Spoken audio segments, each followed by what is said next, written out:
नमस्कार दोस्तों, स्वागत है आपका फनी एजुकेशनल ट्रिक की हमारी इस क्लास में, जिसमें हमारा आज का टॉपिक रहने वाला है राजस्थान के लोक देवताओं में पंचपीरों में से एक मांगलिया मेहाजी, जिनका नाम आता है।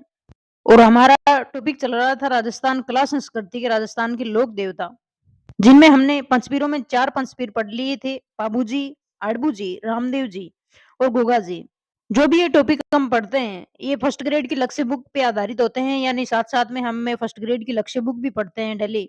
इस प्रकार से हमने फर्स्ट ग्रेड की लक्ष्य बुक की इंडियन हिस्ट्री पूरी कर ली है, राजस्थान हिस्ट्री पूरी कर ली है और अब हमारी राजस्थान कला संस्कृति चल रही है। तो हम स्टार्ट करते हैं हमारा आज का टॉपिक मांगलिया मेहाजी, जो लक्ष्य बुक में दिया हुआ है, जिसको हम डायग्राम से याद करेंगे कि मेहाजी सभी मांगलियों के इष्ट देव के रूप में पूजे जाते हैं, यानी ये मांगलियों के देव माने जाते हैं, इष्ट देव माने जाते हैं, तभी इनके नाम के साथ में मांगलिया मेहाजी आता है। इनका सारा जन्म धर्म और रक्षा के लिए बीत गया। ये जैसलमेर के राव राणंगदेव भाटी से युद्ध करते हुए वीरगति को प्राप्त हुए थे। यानी ये युद्ध में वीरगति को प्राप्त हुए थे और वो युद्ध था राणंगदेव भाटी के साथ में जैसलमेर से। और इनका जन्म हुआ था बापिणी फलोदी में। पहले तो हम याद करते हैं कि बापिणी जोधपुर में है, ठीक है ना? पहले तो हम क्या याद करते थे कि बापिणी जोधपुर, लेकिन अभी हमें याद करना है बापिणी फलोदी में मांगलिया मेहाजी का जन्म हुआ, क्योंकि फलोदी को जिला घोषित कर दिया गया है हमारे राजस्थान में।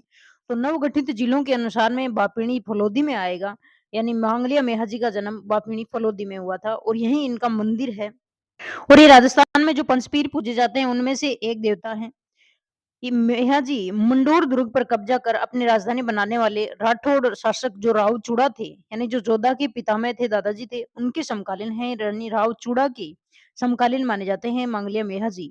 मेहाजी को शकुन शास्त्र का ध्यान था और जनसाधारण की सेवा और सहायता करने, उन्हें संरक्षण देने के फलस्वरूप वे लोक देवताओं में पूज्य हो गए थे। इनके ननिहाल यानी मांगलिया गोत्र में, इनका मांगलिया गोत्र है वो ननिहाल पक्ष का गोत्र है, में पालन पोषण होने के कारण ये मेहाजी मांगलिया के नाम से जाने गए। बापिणी फलोदी में इनका मंदिर है। भाद्रपद माह की कृष्ण जन्माष्टमी को मेला भरता है, यानी जब कृष्ण जन्माष्टमी हम मनाते हैं उसी टाइम पे मंगलिया मेहाजी का मेला भी भरता है। और जो मंगलिया राजपूत हैं वो मेहाजी की अष्टमी मनाते हैं, जिस दिन जन्माष्टमी मनाई जाती है। लोक मान्यता है कि उनकी पूजा करने वाले भोपा की वंशवृद्धि नहीं होती, यानी वो संतानहीन रहते हैं हमेशा। मंगलिया मेहाजी की जो भी पूजा करते हैं भोपे, और वे गोद लेकर अपनी पीढ़ी को आगे चलाते हैं, ठीक है ना? किरड काबरा घोड़ा मामा जो मेहाजी हैं उनका प्रिय घोड़ा है। इनके घोड़े का नाम किरड काबरा है। इनके मोस्ट इम्पोर्टेंट फैक्ट अगर हम इस डायग्राम में देखें मंगलिया मेहाजी के, तो इनका जन्म बापिणी फलोदी में और यहीं पे इनका मंदिर है। जैसलमेर के राणंगदेव भाटी से युद्ध करते हुए ये वीरगति को प्राप्त हुए थे। इनके पिता का नाम गोपालराज सांखला और घोड़ा इनका था किरड काबरा। इन्हें शकुन शास्त्री के नाम से जाना जाता है। मेहा अष्टमी के दिन भाद्रपद कृष्ण अष्टमी को इनका मेला भरता है। अब ये तो हो गए हमारे फर्स्ट ग्रेड में आने वाले टॉपिक में, जो लोक देवता टॉपिक दिया हुआ है उसमें पांचों पीर। अब हम आगे मोस्ट इम्पोर्टेंट जो भी लोक देवता राजस्थान के हैं उनकी हम बात करेंगे। ये हमारे आगे वाले लोक देवता हैं तेजा जी। जिस प्रकार से हम इस फोटो में देख रहे हैं, इसी प्रकार से इनको सर्प ने डसा था जीभ पे।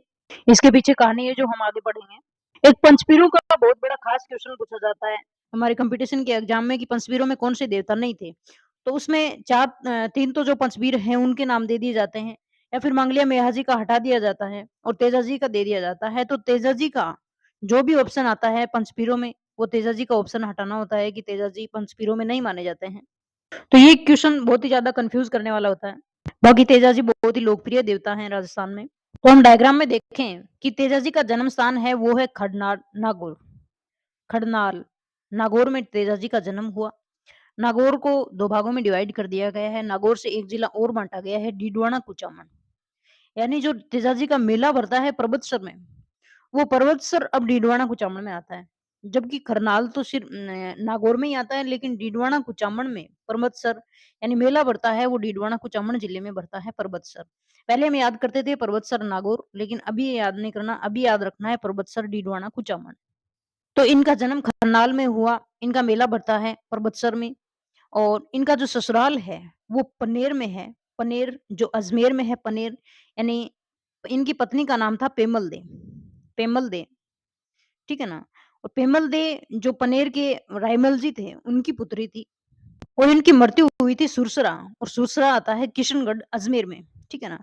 जबकि अजमेर के भी दो भागों में डिवाइड किया गया है। अजमेर को ब्यावर जिला बनाया गया है अजमेर से, जबकि ये सुरसरा जो आता है वो किशनगढ़ में आता है और किशनगढ़ फ़िलहाल अजमेर में ही है। तो इन्हें सरप ने डसा था यहाँ पे सुरसरा में। तो इनके पिताजी का नाम तेजाजी के पिताजी का नाम है ताहड़ जी। तै से तेजाजी और तै से ताहड़ जी इनके पिताजी का नाम है। इनकी माता का नाम है राम कुँवरी, पत्नी का नाम हमने पेमल दे देख लिया जो पन्नेर की पुत्री थी। इन्हें काला और बाला का देवता कहा जाता है। ये लाचा गुजरी की गायों को छुड़ाने के लिए मेरों से युद्ध करते हुए प्राण त्यागे थे इन्होंने। और जब ये लाचा गुजरी की गायों को छुड़ाने के लिए जा रहे थे, उस टाइम पे एक शार्प है वो अग्नि में जल रहा था, ठीक है ना? एक साँप है वो आग के पास में जा रहा था यानी वो जलने वाला था कि या फिर ऐसे भी बोलते हैं कि जो आग है वो आग में जल रहा था साँप। तो तेजा जी ने क्या सोचा कि थोड़ा रहम सोच के और उस साँप को लकड़ी से निकाल के बाहर फेंक दिया अपने भाले से, ठीक है ना? लेकिन वो साँप को गुस्सा आया कि आई डोंट लाइक दिस, ठीक है ना? और साहब ने बोला कि ये तो आपने तेजाजी गलत कर दिया। मैं तो देखो मरना चाहता था, आपने मेरी सुसाइड रोक दी है।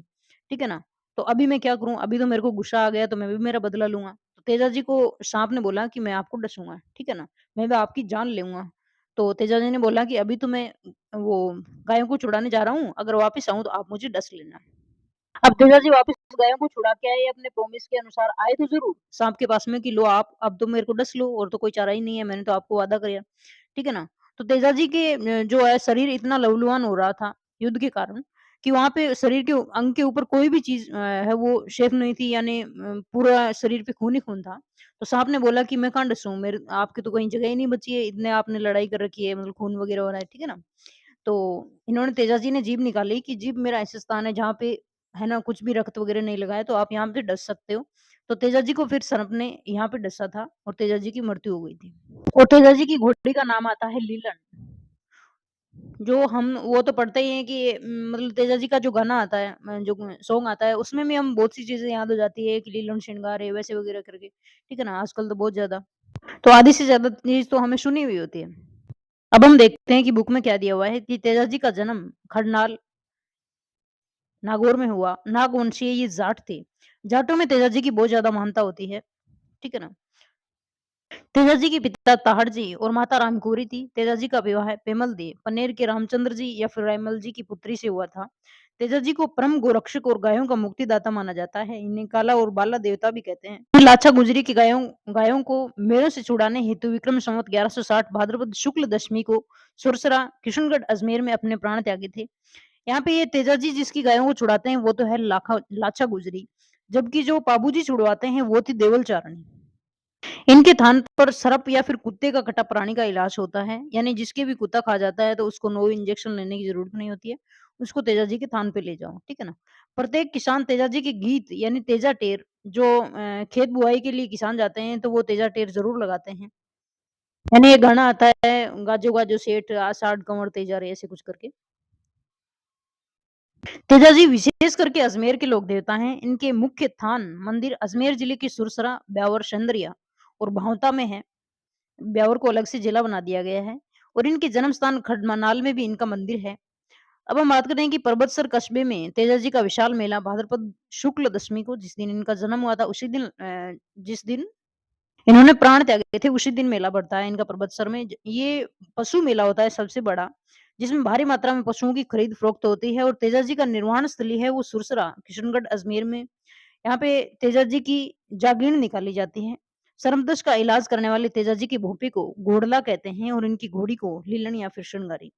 राजस्थान में प्राय सभी गांवों में तेजाजी के थान या फिर देवरे बने हुए हैं।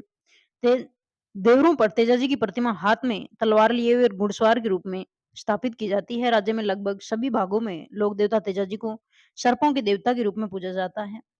तो ये हमारे आज के लोक देवता थे। इस प्रकार से डेली हम जो स्कूल व्याख्याता की लक्ष्य बुक है उसमें डेली एक या फिर डेढ़ टॉपिक पढ़ते हैं और इस प्रकार से पूरी जो बुक है उसको कंप्लीट करेंगे नए जिलों के गठन के अनुसार में। जय हिंद।